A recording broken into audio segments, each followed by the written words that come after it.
All right, so this is Infosec Decoded number 49, Defeating Bitlocker. And that is the first story here. Somebody posted this on Twitter from the Dolos group, and I was amazed. They got a stolen laptop as part of a pen test. They said, if you actually stole one of our laptops, could you get in? And for years, I thought that was the whole point of Bitlocker. It's Bitlocker encrypted, so you can't get in, right? And it turns out that is not true. With the default Bitlocker encryption, it doesn't ask you to put in a PIN when you boot up the machine, which is true. It loads the key over an internal bus that is not encrypted. Mind-boggling. All they have to do is open the case and connect to the pins on the TPM. Now, the pins on the TPM are so small you can't really reach them, but it turns out that the same bus is used to go right to the BIOS, which is the biggest, most obvious chip on the board. And all they did was reach in with like these spring-loaded clips and clip onto the pins on the BIOS, and the Bitlocker key is there. I'm like, what? What? I mean, the whole point was if you encrypt your stuff with Bitlocker and you lose your thing on the airplane, you don't have to say you had a data breach. And apparently that's all been bogus all along. Like, what? Why am I not surprised that it's Microsoft? Well, actually, I think it's more a matter of Lenovo, the hardware implementation. But I'm just still sort of stunned by this. For like a decade, we said the whole point of Bitlocker is nobody's getting in there. Yeah. And that is apparently a lot less true than I thought it was. And other people are surprised, but I'm surprised anyway. That's awesome. That seems like this should make 100 lawsuits and everything else. Like, goddamn! I mean, that was the whole point. Anyway, so Liz has got the fake online profile. What was that previous woman? Robin Sage, the new Robin Sage. Yeah. So, speaking of things that just seem like they totally shouldn't work, but do, Iranian hackers posed as a perky aerobics instructor named Marcella Flores for 18 months and just targeted plenty of defense contractors and various government operatives effectively, apparently. It's a honey trap, right? This has been going on forever. The Russians know about this. Yeah. So Marcella Flores befriended all these people on Facebook, and then essentially, struck up a relationship with these people online, and then after they'd been talking for a while, got them to infect their own computers with malware by visiting a OneDrive link that she sent them. Yep. And steal the passwords and everything. Remember that it was one of the top generals, I think, in one of our wars, had like a girlfriend that was something awful, like a journalist or a foreign agent or something. I learned a trick, though. The way they communicated was by composing emails and never sending them. I've been using that to send stuff back and forth to my M1, but anyway. That's pretty interesting. It goes in the drafts folder. Yeah. As long as the other person can log in, it's like a handy way to move little things back and forth. That's hilarious. But then they were all sitting right there when they get into court order to impound the emails. Yeah. So I just, yeah, amazing. Well, I think this is going to be around forever. I mean, if anybody imagines this is over, I think as long as the human race survives, that's going to be a vulnerability. Yeah, well, maybe if a perky, flirty aerobics instructor you've never met on Facebook tries to entice you to click on the OneDrive link, maybe don't do it.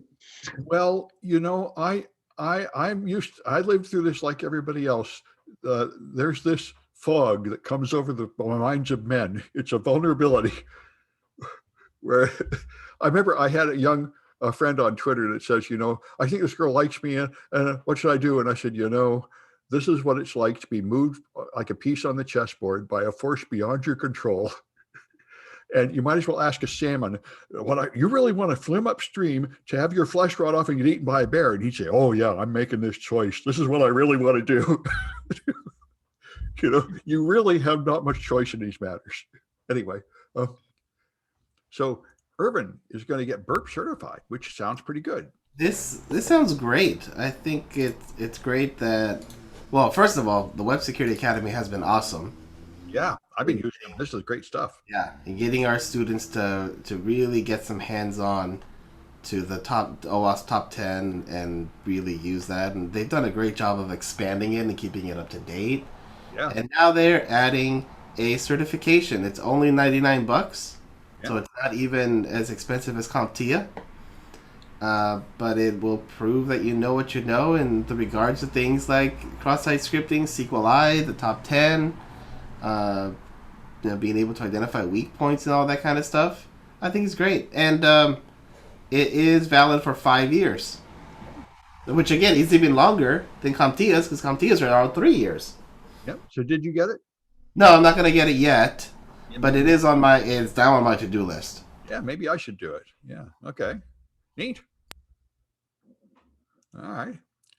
And then we're back to, this one I was amazed to hear about. So there apparently, the thing that warships use to report their location is just unencrypted radio. And somebody has been messing with the signals for like 5 years without anybody noticing. So major military warships report being in totally the wrong location. And so some guy found a case of this and then spent months laboriously finding absolute proof that the warships were not there, from like satellite photographs or webcams showing they were still in the dock, and traced it back to almost certainly the Russians, who have done this kind of thing before. They are constructing international incidents by making it seem like other enemy vessels have moved into their territory when they haven't, which apparently is a known technique of them. Anyway, so this is like, I remember there was a presentation years ago at DEF CON where they would mess with the car's GPS system, so it would take the wrong route because it would make you think there was bad weather ahead of you. And even though the GPS was encrypted, the weather wasn't. But anyway, it's I was amazed by this. And apparently, like your the caller ID on a telephone, that location of where the ships are is incredibly insecure, and nobody's done anything about it because it's another legacy system that comes from long ago. Right. Anyway, Kaitlyn's here. Good. Anyway, so Liz, you've got the San Diego hospital. Yeah, this was kind of a bummer of a story. I didn't realize this, but UC San Diego hospital got hit recently, and they actually didn't get ransomware like most of the other hospitals are getting right now. They just had a massive data breach, and I mean, they got everything: full name, address, date of birth, email, fax number, claims info, lab results, diagnoses, medical record numbers, social security numbers, payment info, like credit card numbers and stuff, and on and on and on and on. I mean, it's, and username and password for all the patient logins, just to. What were they doing? Yeah. The passwords in plain text? Well, the article didn't say, but it implies yes, or easy to decrypt. I like the part where they're in there for 4 months without getting caught. This is things. Canary tokens are free. You should at least know when you've been hacked. Yeah, and we keep hearing the stories like this where it takes them months and months and months to find these malicious entities just residing on their system, sucking everything up. And, really, I can see the way that data brokers operate on the internet. I can see that being more profitable than ransomware, because you've got complete dumps of all these people's data that, you can sell that for a lot of money. I heard a podcast and they said there's 3 revenue channels when you hit someone with ransomware. One is to make them pay to decrypt it. The next is you sell the data. And after selling it, then you promise not to sell it and charge money to not sell it. Right. Those are 3 revenue streams. And I like the fun. Then you come back months later and demand more ransom. That's another big one, because why not? Right. Totally. Yeah. Yeah, well, that's why, Kaitlyn says don't pay them. And of course, in the long run, that would be a good plan. Anyway, are you ready, Well, Kaitlyn? and and the Uh-oh. We seem to have lost Liz. Oh no, she's still here, kind of. so here, yeah, I was just gonna say the way that their attack vector was so old school too. Yeah. They accomplished this just by using lookalike URLs. A phishing link, yeah, with a link that looked like the real hospital URL, yeah. Yeah. Well, why bother with a fancy trick when the old trick still works? Well, and they got their staff. They fooled staff into logging in, and again, training. Huge. Well, yeah. All right. Are you ready, Kaitlyn? Absolutely. Okay, so you got your COVID-19 misinformation. Right. Okay, so let's talk about COVID-19 misinformation. What could be more fun than that? The morningconsult.com has this article talking about how the public, and it doesn't matter if you're a Republican or a Democrat, think that there should be consequences if you go on social media and lie about public health information. Except they have opposite viewpoints of which statements would be the lie. Right, exactly. Yeah, that's the issue. But however, 78% of Democrats and 52% of Republicans say that they would be okay with having legislation to essentially hold people responsible if they go on social media and spread misinformation. By the way, this article is by Matt Bracken. I want to give him credit.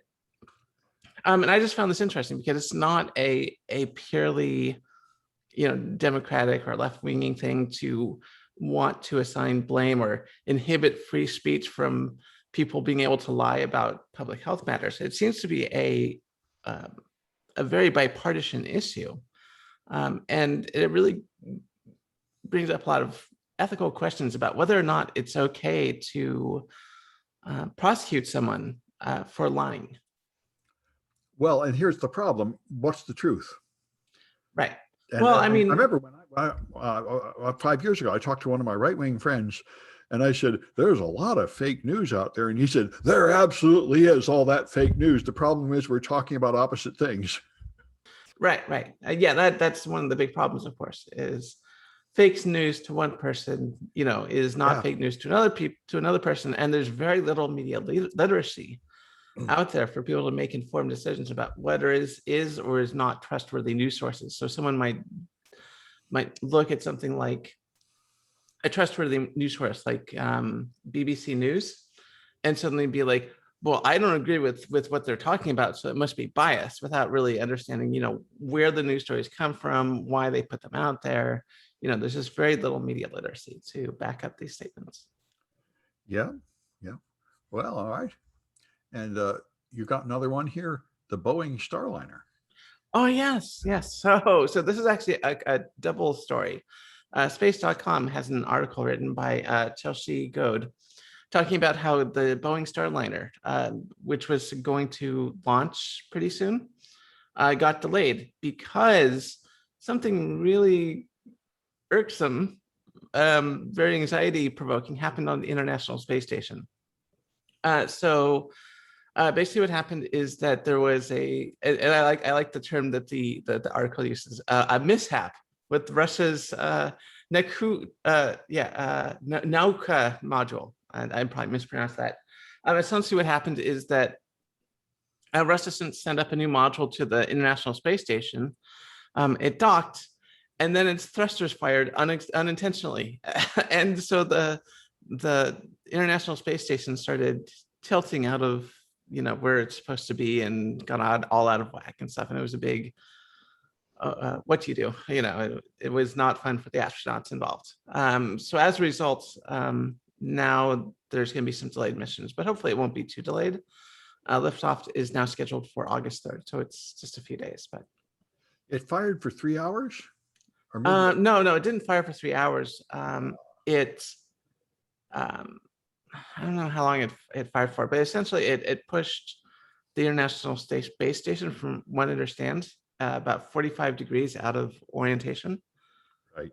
So Yeah, which means that the engine must be kind of weak, actually. I mean, well, I mean, you're not really supposed to have strong engines as you're docking. well, yeah, okay, so it must not have come on full blast or something. Anyway. Yeah, I mean, there's no reason to ever have full blast when you're maneuvering the space station. That's kind of silly. You're in a frictionless environment. Well, yeah. All right. And Irvin says nobody's going back to the office. Yeah, with all the madness with COVID, this article just talks about how it's just not really going to look like we're going to go back. Well, I know Twitter, I think, and Google both closed their offices after opening them. Yeah, yes, both have. And one thing I do not understand is I've read the advice, which is always confusing, and it says if you're vaccinated, you're still fine. There's nothing to worry about. So, but you still have to wear masks because other people might not be vaccinated. So it really still makes no apparent sense. It does if you think of it like a classroom. You know, when one kid doesn't behave and the whole classroom gets punished because that one kid didn't follow the rules. That's basically what's happening. Yeah, so we all have to wear masks in case somebody unvaccinated, like DEF CON, we're all vaccinated, but we all have to wear masks in case somebody forges a vaccination certificate to come in and get sick or something. Yep, all because the one kid didn't want to follow the rules, so we're all getting punished. And after DEF CON, they'll all go to the casinos and get COVID. Exactly. Well, but all right, I don't know, man. I think the whole point of getting the vaccine was so you didn't have to wear a mask. And as far as I can tell, that is still true medically. Yes, but like I said, because the one kid didn't want to do the thing that the teacher said, the whole class is getting punished. It is kind of like that. Anyway, all right. As usual, it doesn't really make a lot of sense in several ways. Anyway, so, Yeah. All right. And so I was surprised that this was not already a common thing. The Lockbit ransomware, it claims to be the first ransomware as a service. They advertise the features of their ransomware. So you will join their affiliate program and set up a ransomware campaign. And their new feature is it encrypts everybody's files without using malware. It just pushes out a PowerShell statement with group policy that says, turn off the antivirus and then encrypt all the stuff right there in group policy. You don't need any malware. I thought, why isn't that standard? So anyway, this is, I think, the ultimate living off the land attack. And they've got the PowerShell command that does that here. You know, I have trouble turning off Windows Defender for my practice machines, but they've got it here. I should just do it this way. Anyway, it just uses group policy. Why would you need malware? The domain controller can already push software on every machine. So It's actually pretty smart. It is. I'm surprised it hasn't been going on a lot longer. Anyway, and then Liz has got this great one about the electric truck. This is awesome. So we all know, you know, living here in the land of the startup, we all know that sometimes the minimum viable product ain't so viable. And this is a really great example of it. So this company called Nikola, who is an electronic vehicle manufacturer, sort of something similar about that name to the other leading electronic vehicle. Man, I can't quite put my finger on it.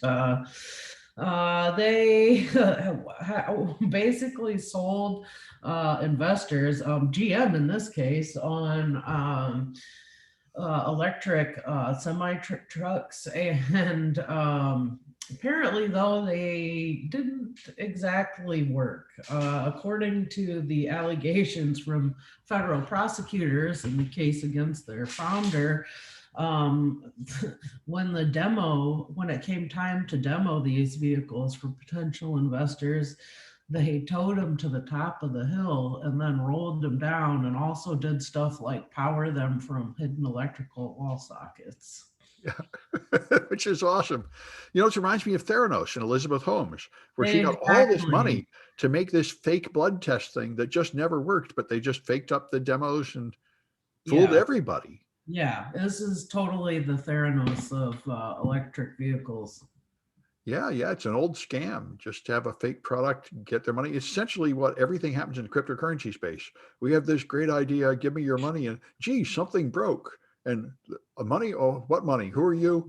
But Anyway, I mean, they don't. It does. You know, it doesn't seem to phase people. I was reading about this startup that's getting like $100 million in their first round of funding, and it's literally called Bubble. It's a software product. It's literally called Bubble. That's no code. It's just a no code product that's not exactly super revolutionary, but you know.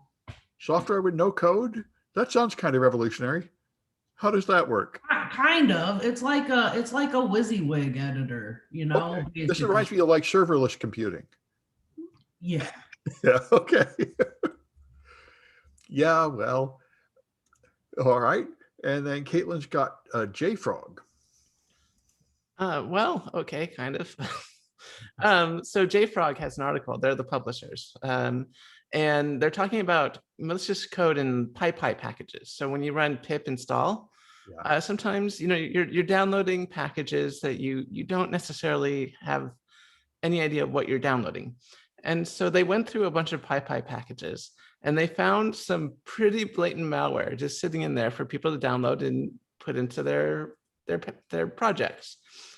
And so, yeah, if you read the article, they actually have the code that they found and the obfuscation techniques. A lot of the times they'll just base 64 encode stuff, and then it will start looking through local browsers and start pulling off credit card information from your local browsers, as well as grab information. My favorite one is down at the bottom, and there's a Python package called Pythagora, which is for doing the Pythagorean theorem, where a squared plus b squared equals c squared, and it's just that it's one function called find the hypotenuse of a and b, and at the top there's this function called hello that just base 64 decodes and execs this malware.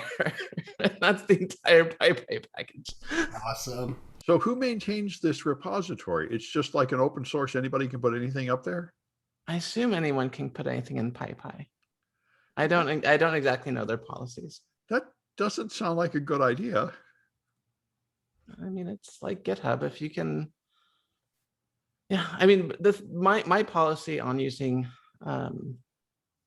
any sort of Python package is to see if it's popular enough to warrant usage. If it has like 1 or 2 users, I just ignore it.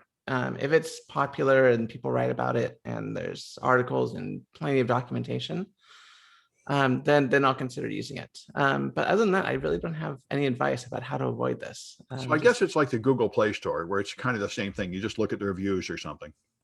Yeah, I mean, just go for the popular stuff, but that doesn't necessarily mean that the popular stuff doesn't have malware. It just means that the popular stuff is likely going to be used, and if there was malware in it, someone would have found it already. Yeah, that's essentially all we ever have, really. Unless you can really audit all the code, which is unreasonable. Yeah. All right. And Irvin's got Moodle. Yes, Moodle. There's a RCE bug in Moodle that allows students to manipulate results. Oh my, stop the presses. Yeah. In the Shibboleth authentication module, whatever that is.